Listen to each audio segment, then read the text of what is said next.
Jā, bet vēl tie, kas jau ir bijuši mūsu laikaratos, vienmēr zina, ir ievērojuši, ka šajā vietā, kā tāds jau simbols, ir kļuvis Sandras Strēles fantastiskā zelta saule.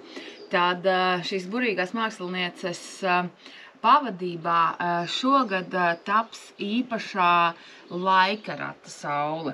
Katrs varēs nākt un pielikt savu roku, lai radītu šo te māksliniecisko darbu. Vai kādu zelta nagliņu iesist, vai kādu zelta līniju ielikt, vai ādas gabaliņu piemontēt. Šis būs tāds fantastisks jauns darbs, kurš tad kļūs par tādu spēka gleznojumu vai īpašu zīmējumu, jā, laikarata saule.